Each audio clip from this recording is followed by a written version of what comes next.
Hello and welcome back. This is VCTV by LATOKEN, and I'm Terrence. I'll be your moderator for today.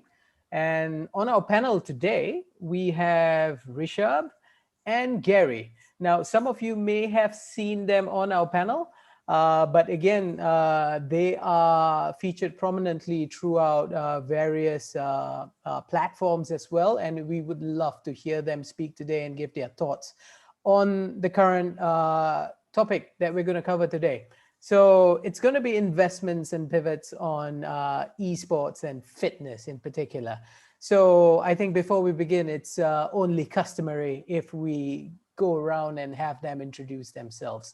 How about Rishabh? We'll start with you first. Quickly tell us a bit about yourself. Then we'll move Sure, on.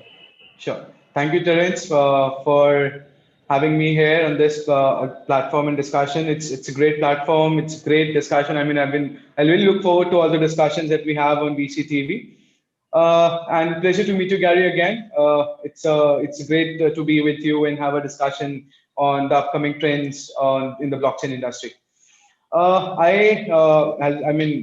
Terence has basically given the introduction earlier, and most of you might be knowing. But for the people who are joining us new, I work with OneX Fund, which is a family office which is based out of Dubai. We invest in early to growth stage companies, mostly in blockchain with token mandates and equity mandates. I mean, that depends. It's a family office. We have been in the space for almost 4 years. The founders of the fund have been into crypto ecosystem, blockchain ecosystem for almost since this whole, this ecosystem evolved and it got incepted. Since its inception, recently we have been actively investing in a lot of projects from the DeFi space. Then the changing and innovative trends and innovative companies and startups that come up with their solutions using blockchain technology.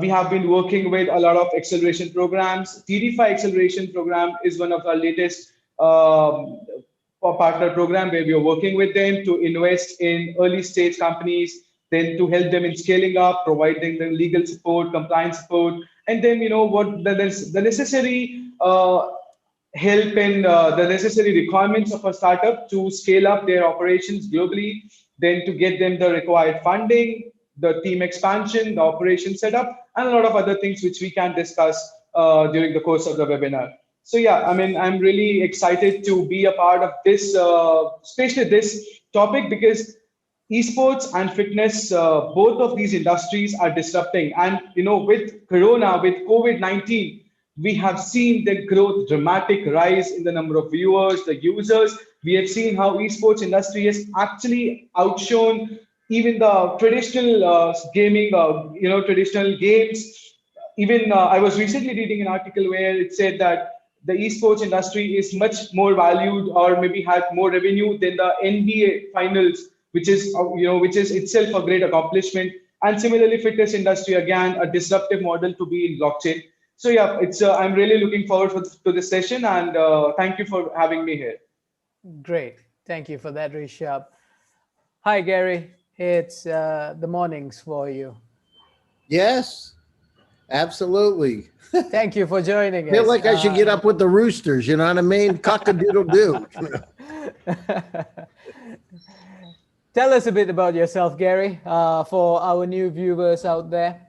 Give them a rundown of yourself and the company itself. My name is Gary Fowler. I'm a serial entrepreneur. I've done 16 companies. I've got 18 portfolio companies. I'm an investor. I've done 2 unicorns. One of the companies I was on the original team of, Click Software, sold to Salesforce for $1.35 billion. I love artificial intelligence and anything around it.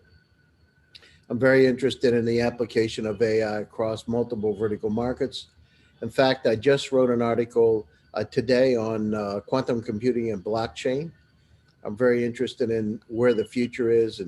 And yesterday, I was talking to the top cybersecurity folks, security and cybersecurity, the former CSO of Apple, and also David Luna, about the current state. And we're the good news is that digital transformation has given us tremendous opportunities, Terrence. They're Right. unprecedented.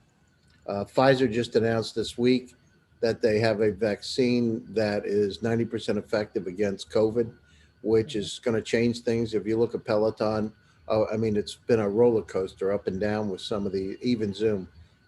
Hmm. So I think people are a bit tired of being cooped up in their houses. There's some light at the end of the tunnel, some hope, anyhow. So it's interesting. Of course, fitness is online fitness and esports are going to continue to grow. The momentum that they picked up during this pandemic, I don't see it dramatically tapering off. Although I think that if I was a smart person, I'd be betting on buying some Disney stock real soon. Uh, Thanks for that tip there, Gary. And good introduction, guys, from the both of you. So, again, just to highlight to our viewers who've just joined us, today we will be covering a little bit on esports and fitness itself. And what we want to see today is we want to see the investments and pivots, whether be it from blockchain or be it from the traditional side. How are things coming along within both of these sectors in particular? So I think before we go in, it's kind of good to kind of address what's going on around the two topics as well. I mean, we've seen in the last few years alone, esports, fitness, it's blowing up. It's blowing up in terms of adoption, it's blowing up in figures, markets, everyone is talking about it. And I think it's only fair that we have you, the both of you, kind of shed some light on it today. So millions are joining, millions are tuning in, millions are looking at games and fitness apps, celebrities and trends out there. Can you talk us into the topic itself? Perhaps Gary, you can kind of Yeah, sure. Well, I mean, yeah. and again, Terrence, I say this many times, but I'm a country boy from Pennsylvania. I grew up on the side of a mountain of 500 people. And so I keep things simple. We learned that in the country. If you see something black and white and it's pretty big and it's out in the field, it's probably a cow.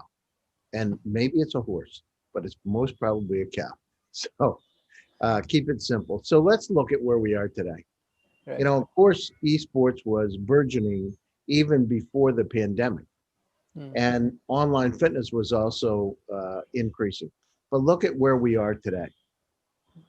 March of this year, when people were locked into their houses, which is happening again in places like the UK, Mhm. they had to, one is they wanted to work out, they wanted to be entertained, and they had to figure out ways that they could be able to do it. So there comes a company called Peloton, right? And the other part of it, Terrence, is that we want to feel connected, right? During these times, we wanted to feel connected to other people. We wanted to be part of something. It's Viktor Frankl wrote a book a number of years ago called Man's Search for Meaning. And we'd love to be connected together. And so you add that on top of the part that people want to work out and to be entertained, and that's a very powerful combination. The other thing is it allows us to share ideas and time with people from all over the world. It really democratizes the opportunity for us to connect and to be entertained and to work out together. And then the other thing is, it gives us a chance to be able to compete, right? So we have that competitive spirit. So it allows us to be able to compete. This was going to happen anyhow. I mean, this is part of the digital transformation. McKinsey said about a year ago that 92% of companies would digitally transform. Well, it also includes people, right, as Mm. individuals. We were all going down through. It was a slow process that just got put into turbocharged or supercharged mode in March of this year. So the opportunity is robust. If you bet the store in March of this year, you probably won. Look at Zoom stock, look at Peloton, look at esports. I mean, it just all has gone through the roof. So the good news is we've jump started, and in a way, it's very interesting, Terrence. This has helped humanity because it was going to happen anyhow. People were resistant. There were articles written, oh, we shouldn't do this. We shouldn't be online. But when there's no choice to be online, when there's no choice but to have a Peloton and to be connected that way. I mean, look at, you couldn't even get exercise equipment. Right? I mean, seriously, I bought a Yeah. dumbbell that cost $20 for $60 because I couldn't get it. I had to buy it. I mean, it was it was as bad as trying to get toilet paper, you know? That's a You supply know it's chain bad. issue And again, you know, isn't it? Terrence, you know it's bad when you when you're thinking about esports and online fitness, you can't even get a roll of toilet paper. Now there's something wrong with that picture, right? Think about it. So anyhow, so but the future is robust and it's really encouraging because it's really connected people, more tightly coupled people from around the world. A few years ago, I had a very interesting conversation by the actual guy, Vinton Cerf, who created the internet. So he's a co-founder of the internet. We had dinner together, and I actually met him a couple times, but in Russia. And so I got to talk to Vinton. Now here's a guy, it's a PhD, he's a chief evangelist at Google today. And he said, we knew that this was going to connect, they created DARPANET, which became the internet. We knew this would, now imagine, I mean, he's like when in 100 years, it's going to be Silicon Valley is Athens of the information age. And this is one of the historical figures. He'll be like the Socrates of the information age. And he was telling me we didn't understand. We knew it was going to connect people together, and it was originally developed for the military, right? But we didn't understand how pervasive it was going to be Right.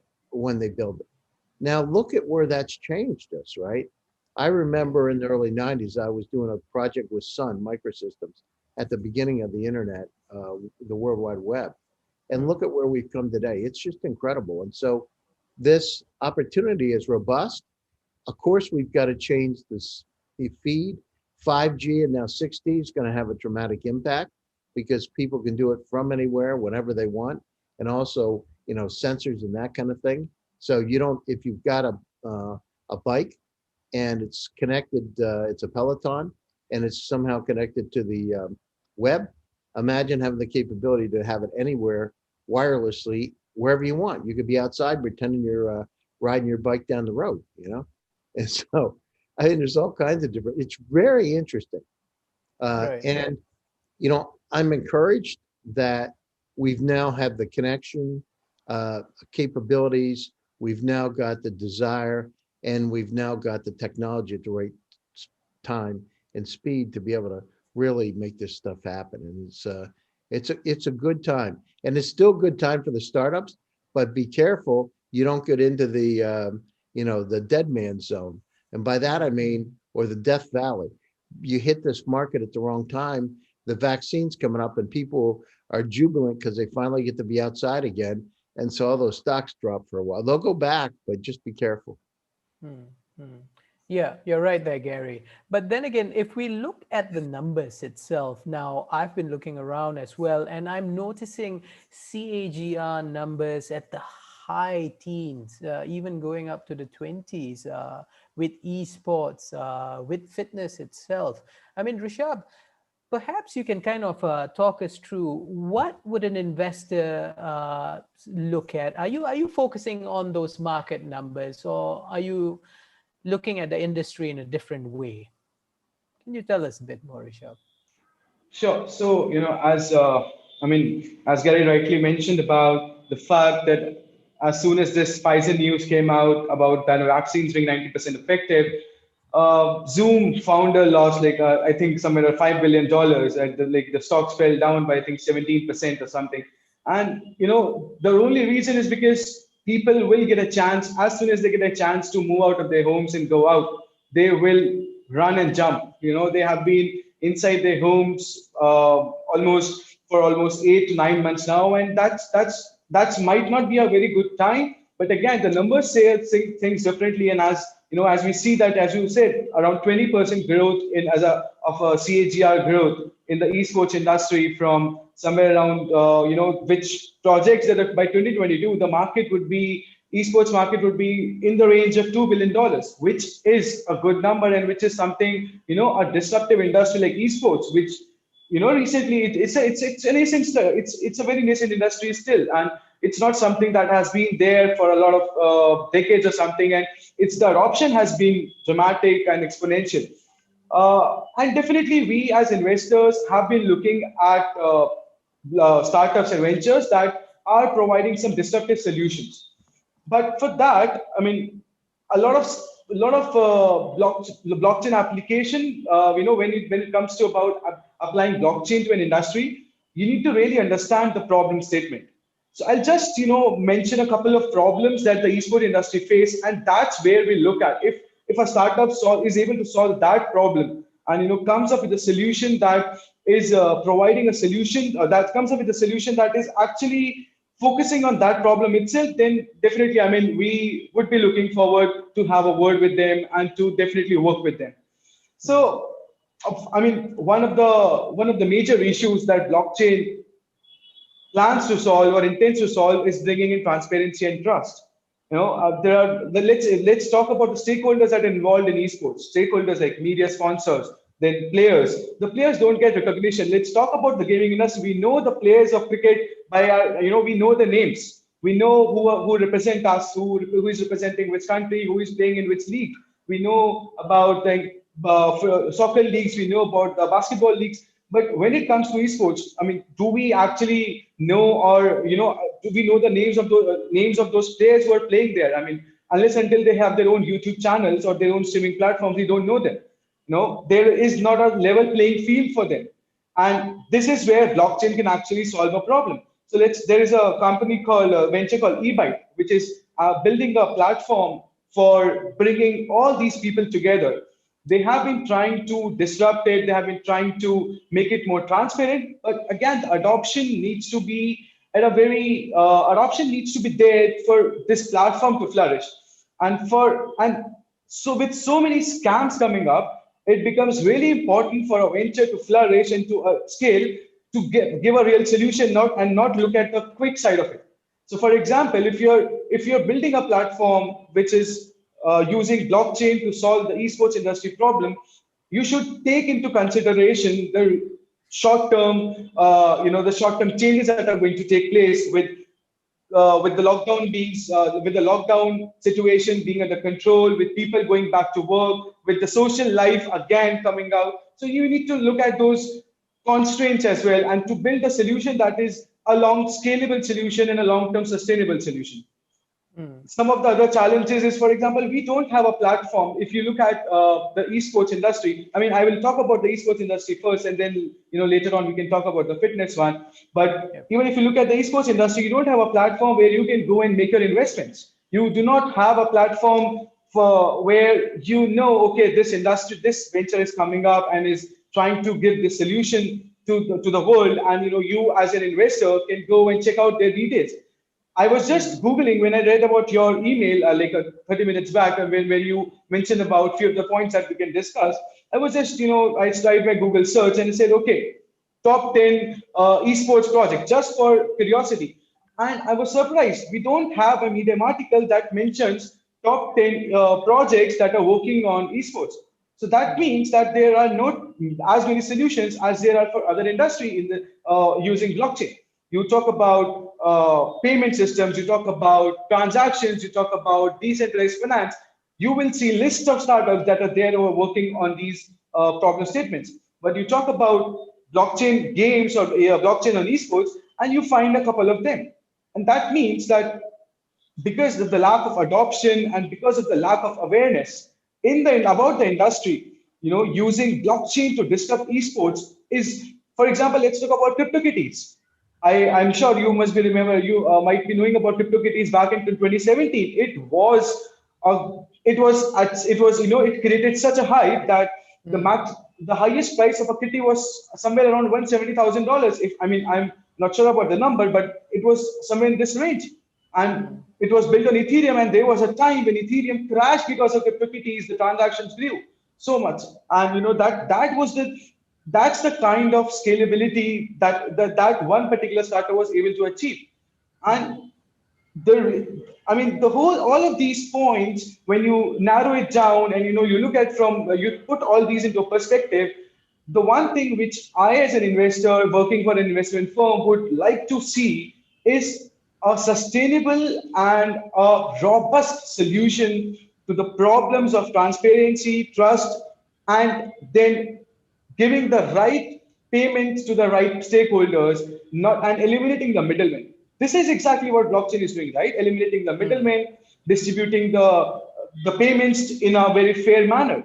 And if someone comes up with such a solution, then that's where we would be, looking forward to. And I think that's a pivot point of that's an investment pivot for me when it comes to building something in esports industry. Right, right. I mean, I would agree with you there, Rishabh. Good points that you've highlighted there. And rightly so, when we look at esports and when we look at the fitness industry on its own, now lots of people are contributing to it. Lots of startups are coming up, and we hear and see them quite a bit. Most of them talk about supporting new content creators or streamers in this case, perhaps buying collectibles or really visiting third party shops. But do you see anything different, at least, or do you see another angle where they can kind of come up and contribute? I mean, sorry for this disturbance.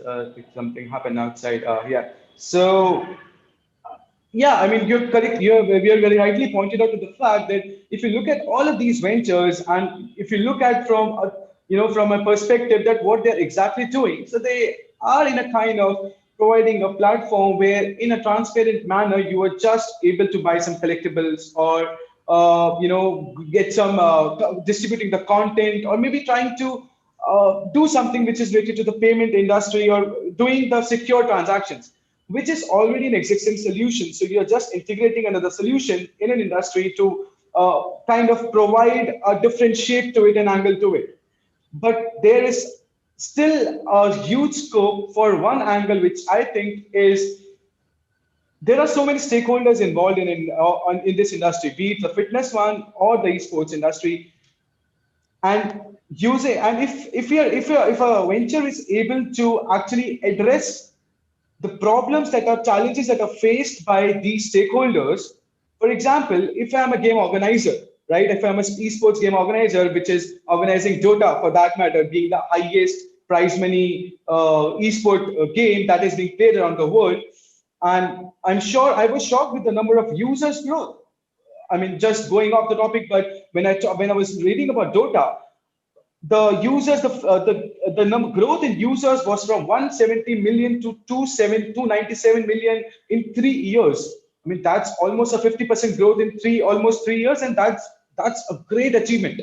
That's the kind of achievement a startup would like to have when they're working to scale up or to go global.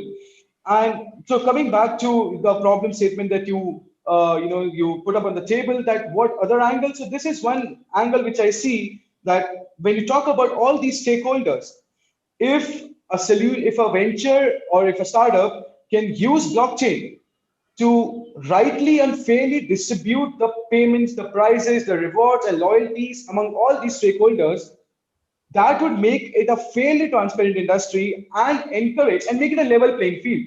So that Hmm. would encourage anyone, any esports player to come up on the platform, be a part of that platform. Any organizer or media sponsor can come up on the platform, be a part of it, be a part of the industry, and help the industry to scale. So Right. that's one thing which where I look, where I'm looking forward to when you talk about the esports industry. Right, right. Gary, this next question is for you. I think it's fitting since you're in the States. Uh, Fitness trackers, or even the fitness industry. Let's talk about that a little bit. Now, we all, I think, know someone or probably use one ourselves. The amount of data collected, uh, You what are mean we like giving this? back? Like this? Yeah, like that. Or maybe so, the so other one I got over here. yeah, there we go. So that's the point. The amount of data collected. What are we giving back in terms of media, advertisement revenue? Who gets what? Could you comment a little bit on the fitness side of things and how I mean, businesses the are trying to situation, pivot? that's the question of the Yeah, century, right? yeah. And we go back this. So how much is my data worth and who owns my data, Hmm. right? Because the data is really important because I can make a lot of decisions as an advertiser based upon data and then with geolocation, where I am at any particular time, I can start pushing ads. So you bring up the current question that's interesting. So who owns the data? And if we expand that to let's take Google, right? Everybody says, oh, let's Google it. But, it's nothing's free, right? It's not like it's free. When you use Google or Gmail, they're going through your email, right? They're scanning it, looking for chances to be able to sell you things. And people talk about, it's incredible, Terrence, to me Yeah. personally. And again, Yeah. I'm a country boy, but people complain about privacy and security. They have no problem setting up Gmail. Isn't that kooky? You know what I mean? Yeah. Or you have Facebook, so we think about these things, but look at all the data that we create. So we've Hmm. got a challenge and it's got to be looked at differently. Now, the downside of it is people don't want to give up, having Google as a search engine and having Google as your email account, and they're not willing to pay for things. So, people say, well, they get it for free, but there's nothing for free. So the Hmm. question is, when are we going to be in a mentality to be able to understand that these things aren't free, and we're going to have to start paying $20 a month, $50 a month to have Google, right, as our provider. And maybe the Right. service will be the same level or less, but have it set up. So Hmm. that's the question of today. And so the data that we have, if I have a fitness tracker like this, uh, and my data's gone out, do I own it? Well, I don't want to spend $500 or $1,000 for a fitness tracker. And then what is my data being used for? So Hmm. that's the question of today. So if you're asking my personal opinion, I believe that we own the data. I believe we should get something through it for it, but we've got to be careful what we ask for because we also want the service. So that's from my perspective. And of course, this is booming, right? Look at the fitness trackers we have today. Look at the Apple Watch. Look at the capability to see if you've got all kinds of difference, whether you've got fibrillations, now a sleeping. So if the watches, now you talk about singularity, these fitness trackers are coming more mine too, right? It can Hmm. calculate how much I sleep Hmm. and then advise me, listen, you didn't get enough sleep. This is not good. You've only slept 3.5 hours, literally. Right. And so, we as we go down through and our society transforms towards singularity, I mean, look at everything that's happening. So we talk about esports, everything's becoming closer to us, closer and closer and closer. We're getting close to that kind of a Tron, Matrix kind of a virtual experience. And and it's coming, right? We're talking about it, but as we speak here, it's already on its way, right? It's not like it's not going to happen. It's just, when's it going to be complete? Right. And it's so, that's the question. And I, we can tokenize things. We can get down through and get paid for our data. We can control our data. Of course, I don't know who these fitness trackers share my data with. But then at Hmm. the same time, Terrence, when you go log into a new website and use log in with your Facebook account, do you think anything good's going to happen there when you do that? You know what I mean? I don't know. Maybe it's just like we don't even think about it. Yeah. What do you want to log in with Google, with Facebook, with LinkedIn, whatever? And you're just like, I don't know, Facebook. I always use Facebook. At the same time, I start getting crazy amounts of ads on things. It's unbelievable. Yeah. Super And targeted ads itself. super targeted. It's funny because the second after I go on to a site, I went after tires. I needed tires for my SUV. And I Hmm. went on to the site, looked at tires, and seconds later, the competitor sends me an ad for the same tire. Can you imagine? And I logged in with Facebook.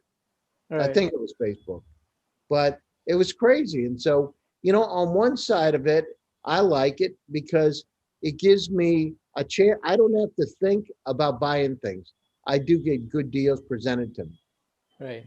right? And they get, and then the situation, I did a presentation a few years ago talking about predictive insights 4 years ago at VentureBeat. And that's really where we are. It's, predicting what's going to happen next. what kind of exercise do we have to do next? What's Mm, going to be good for us based on our age and all the characteristics we put in that's good for us today? How can we improve our health without killing ourselves? right. And that's it's migrating in that direction, and that's encouraging. I just wrote an article called "Living to 150." I don't remember, it's Forbes, or I don't even remember where I wrote it, but it was a 150, you say? well, I mean, I did a project with Stanford and some Okay. MBA students to live to 120. Like really, it's 120 is a target right now. But Okay. you look at it with, the printing of organs. You look at it with nanobots being able to be injected and clean your system. Part of Mm, the problem with cancer is that it's not about getting rid of the cancer. It's about killing all the good cells around it, right? Because in order to get the cancer out, you got to kill a lot more than where the cancer is. So it's encouraging to see these, specific therapies. I just did a presentation a couple of weeks ago to the top pharmaceutical companies in Europe, and it's drug discovery using AI models instead of bench time. So right. instead of having to have your scientists on the bench, trying this out, let's just put the AI in. And then I just wrote back to them. I just wrote an article on Forbes on AI and quantum computing, and kind of blew it out of the water, right? Because things that would take 10,000 years could take minutes. And Yeah. so it's interesting. Anyhow, yeah, yeah. But it's all converging together. All these things that we're talking about, everything is starting to converge together. I'm not sure how Right. many people in the audience see it, but it's happening now. And Yeah. as we get smart cities, or imagine smart cities where you got your fitness detector on, it reroutes you to another area so you can get some exercise. Mm, It yeah. tells you the walk you should take. It becomes your super, not in smart, but intelligent assistant. And it starts to guide you around. And I listen, you've got fitness goals, get up, your alarm clock goes up, off at 7 o'clock in the morning. It sets it for you. You get up, you go downstairs, your electric bike's already connected. So the internet is connected to the internet. So it knows exactly where you need to go, right? A Yeah. map comes up on your and I have a lot of e-bikes, 8 of them, I think. A map comes up on your e-bike saying, this is the map we suggest you take today. Based on this, there's going to be lot less traffic on the road, right? So you're now tolling around. It looks at where your heart rate is. It's now guiding you as a coach, telling you to step it up. You need to go, instead of 20 miles an hour, you need to go 23, right, to get your workout in. You come Right. back home, that same tracker, that same fitness tracker is telling you, listen, this is what you can have to eat today. Right. Right. It knows what's in your refrigerator. It I understands. mean, yeah, yeah. I mean, you rightly put it, Gary. I think things are getting smarter. Lots of things are getting connected, and we should understand who owns this data set and who gets kind of remunerated for it in a way. And for those viewing in as well, again, thank you for staying with us. Now, this is VCTV by LATOKEN. And if you've not known yet, now LATOKEN is the #1 exchange by liquidity at the moment for new digital assets.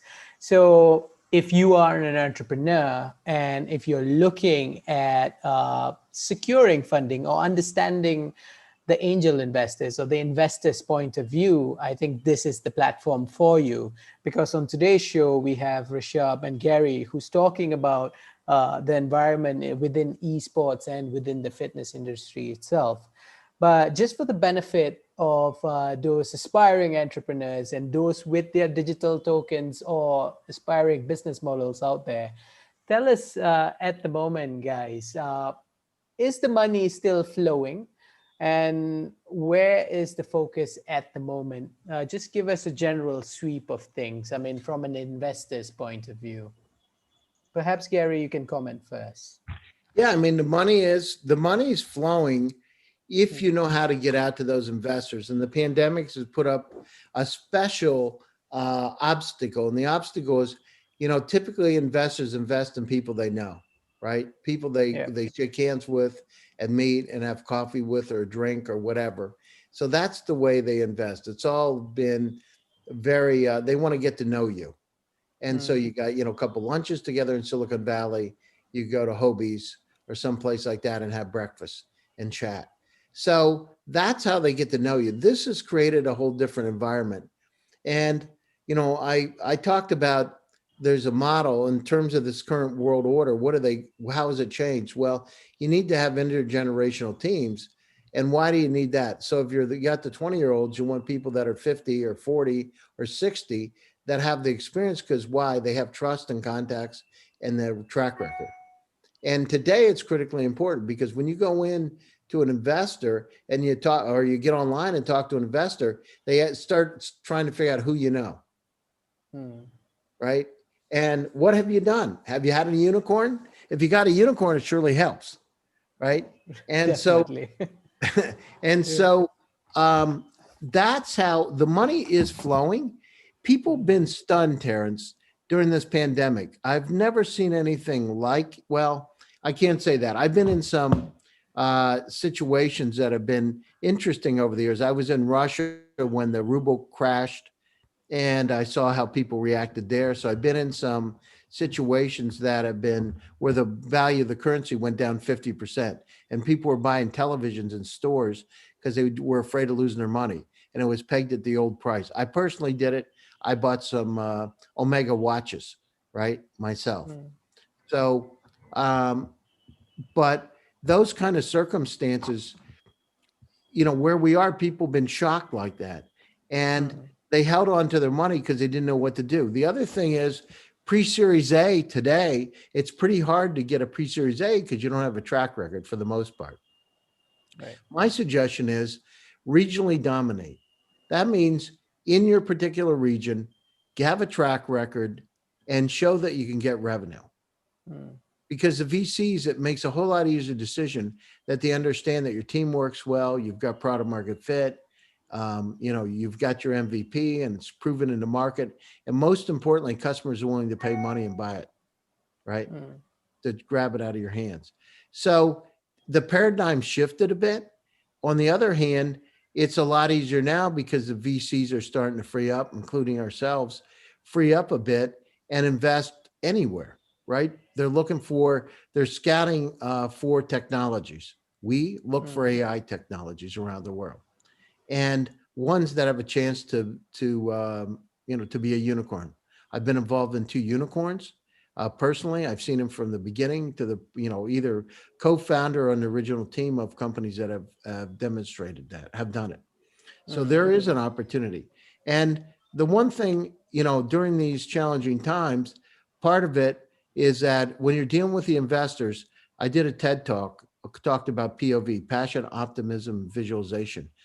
If you're not confident you can do it, and I hear, I thought, oh, I don't know. And in Russia, it's so, maybe, could be, I hope. They don't want to hear that. I am not going to invest in somebody that says, I hope. Zero. You know what I mean? Because if they say, I hope, the probability is not going to happen, just in the mentality. So I would go down through and just keep it really positive, move forward. And if you do those kind of things, you can optimize the chance of raising money. Yes, there are platforms out there you can get on where investors, just like LATOKEN, right, where you can get to the investors, use those kind of platforms. This is not rocket scientists. If you're going fishing in a pond, you want to go into a pond that has fish, right? You don't want to go to one that's got chemical problems. You want to go to one that has fish, right? So go to those platforms and engage in those platforms, get visibility. It's critical today to have a online presence, a dominant online presence, so people know who you are, because they're always going to Google, right, and check you out, write articles, be looked like as an authority in that particular area, and it'll make the decision whether to invest or not much easier for that person. That makes perfect sense, Gary. Thank you for that. Sure. Rishabh, how about yourself? What's your feedback on this? Now, I've personally heard lots of people are holding back. They're not talking to VCs now because they're perhaps slightly afraid they won't get the valuation they deserve, or they don't even want to approach a listing agency like ours. What's your comment on that? Is this the right time, or are they missing out here? So, I really appreciate when the point raised by Gary when he mentioned about using AI for customizing or personalizing the values that you deliver to your user. With the advent of AI and with the advent of personalizing things like Google, what Google does and Facebook does to some extent, I think this is what users and customers are loving. This is something where if a AI, if a fitness app can actually track. So I'll just compare two things which might deliver what I'm actually trying to say here. Before the pandemic started, there were the traditional gyms were there, the traditional fitness centers were there, and one thing which I really liked about them was the customization. For example, if I am as an I am a really a person who would like to work out every day. So if I as a person goes to a gym and do my workout, and out of 20 reps I am able to do 15, then the person who is training me comes to me and say, okay, rest of the five doing this way, complete your set and then move on to the next exercise, because that's called customization. Now let's move on to during the pandemic days where there were so many streaming platforms where the users were given videos of different people practicing those exercises and then people have to follow it. They actually were able to influence them, but again, I as a person, as a user, was facing a problem of customization. I was not being monitored in a way that if I'm not able to repeat an exercise after 15 repetitions, I was not being told, okay, do this after 15 because you're not able to complete your set, so try to change a little bit. And that's where AI has to come in into the fitness industry. Apart from, there is an application of blockchain, definitely, decentralized streaming and a lot of other ways where trust and transparency comes in. But to build an application or to build a product that is delivering actual value to the user is what looks is something that the VC investors are seeking out for. So if you're able to build an application or a product where you are actually connecting to your customer, even at a regional level, and you're able to tell that person, okay, this is exactly what used to happen in when you are going to a gym, and we are providing the same services, same customizations at your home, at your own comfortable time and convenient timings. I think that would be a disruption. I've seen. Let's talk about. I'm right now operating from India, and I've seen funds flowing in for companies that are providing fitness solutions at home, and VCs were after them, just giving them millions and billions of dollars, piles of money, just to get a bite of it. But again, I don't think that's a solution that's going to sustain unless AI actually comes in and builds a solution that is customized to the user. Now let's talk. The question you asked is that's something that the founders needs to understand. The founders sometimes overvalue, and again repeating the point, that reiterating what we discussed last time, that re-engineering or over-engineering a product. So founders, in a hope that their valuation would be much more than what it is today, they might delay and say, okay, we'll build this and then go out to the market. But you have to understand that there is a right time to deliver a product, because a right product at a wrong time is a bigger disaster than a wrong product at the right time. If there's the wrong product at the right time, still has a probability to succeed more than the right product at the wrong time. So I've made founders while I work with when we evaluate these pitch decks, and we tell them, okay, that I think this is the valuation that we can go out for, and this is what we are expecting. We understand that a founder's, it's a baby. For a founder, the product is the baby, and they want it to be really highly valued, and they want the best value out of it. But you have to understand the values that any listing, for that matter, or any funding that brings in. A strategic investor, when it comes in, is not only giving their money, they are actually helping you to scale up. They're being a part of an extension team, and they will work on grounds with their sweat and blood to help you scale. The founders needs to understand the right time they have to identify the right time. It's not like you build a product, then you wait for your valuation to pump up and then go out in the market, because you will lose out a lot. and then you might end up getting nothing. Whereas if you would have been more, more of a person who was ready to a dynamic, you were able to adopt to the dynamics, changing dynamics, then that would have actually led you to get that necessary funds as well as that necessary assistance and mentorship, which would have helped you to gain that scalability which you were looking for. Hmm. I think you rightly put it there, Rishabh, and I think it's something that we are all echoing here as well. Uh, the timing is crucial, but it doesn't go to say that this year is gone or nothing can be achieved this year. I think there's so many things and there's so many talks that can be had. So do approach us. Do come to us if you need any piece of advice or if you need guidance. I think lots of people on this platform and also in our ecosystem, we are really willing to help. So I think we have a few minutes to wrap things up here, gentlemen. Before we go, let's kind of sum up both of these sectors, esports, fitness. Uh, Again, your vision, your wish list, your top picks. Just give it, and we'll start from you, Rishabh. Sure. I'll talk about fitness first, and there's one thing that I would really like to look forward to when it comes to the building something in this industry. And blockchain is definitely, as I mentioned, that can give you that essential trust and transparency. But the product required has to be has to really solve a problem. I just was recently reading about this product called Step Chain. It's gaining a lot of popularity in a way that it is actually rewarding the users who are completing their workout routine, who are completing achieving those small milestones. That's a way to give an accomplished sense of accomplishment to your user.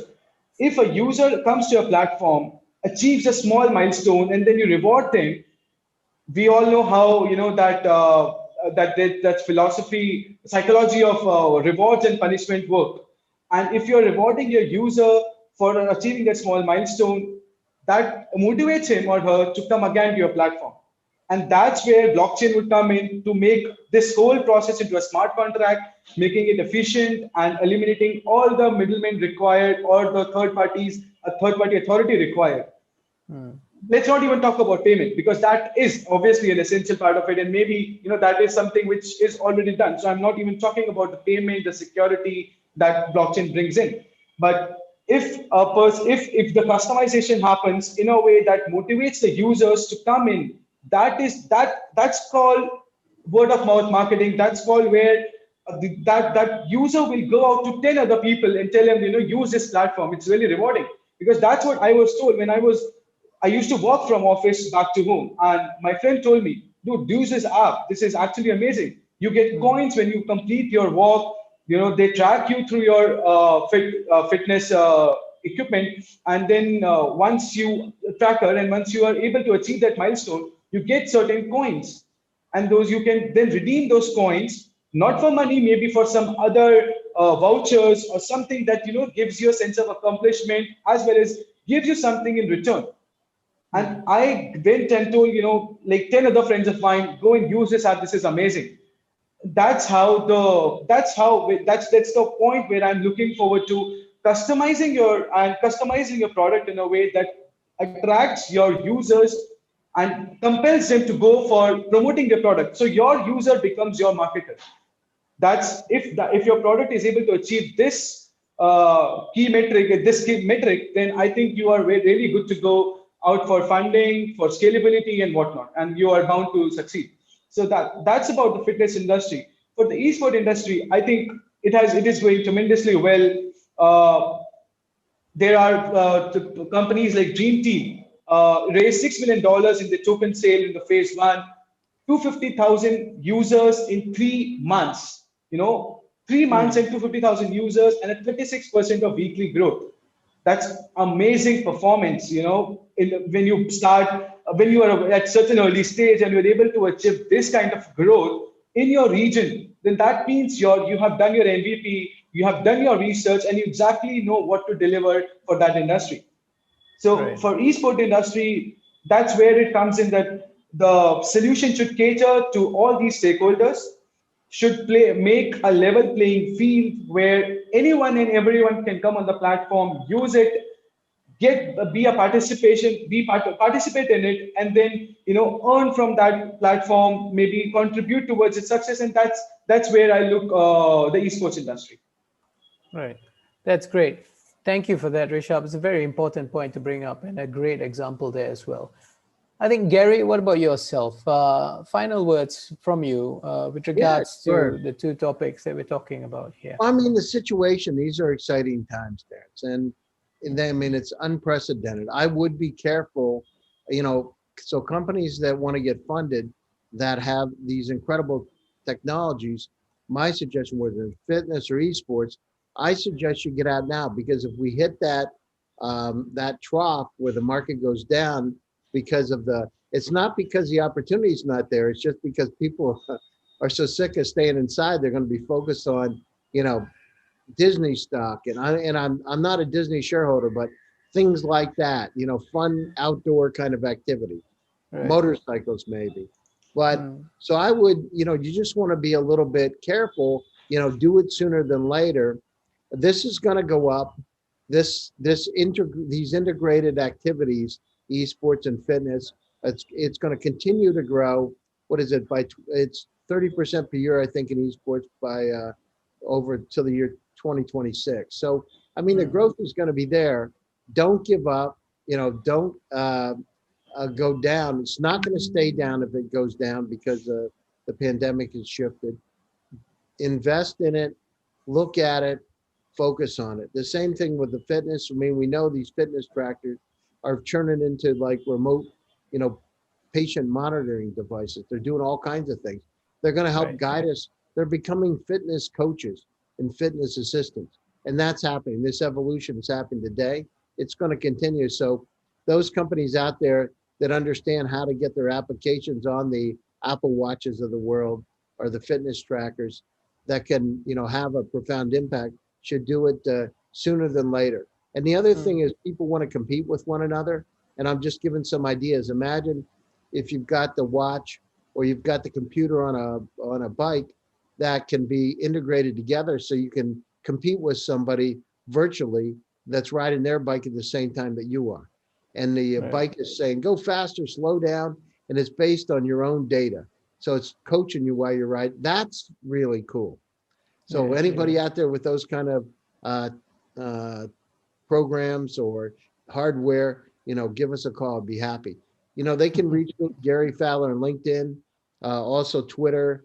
I have three different shows that I run, one every week, GSD Presents. So tune in, be happy to talk to you. We're looking for incredible teams, resilient teams that want to go global. Excellent. I think that's a great way to end this, gentlemen. Again, I must thank you for your time and your insights on the topics that were discussed today. For those viewing as well, thank you for tuning in. Do come back and check in with us on our next shows, where we will feature lots of other prominent speakers and also investors in your sector. So again, thank you, gentlemen, and have a great day ahead. Thank you. Bye-bye.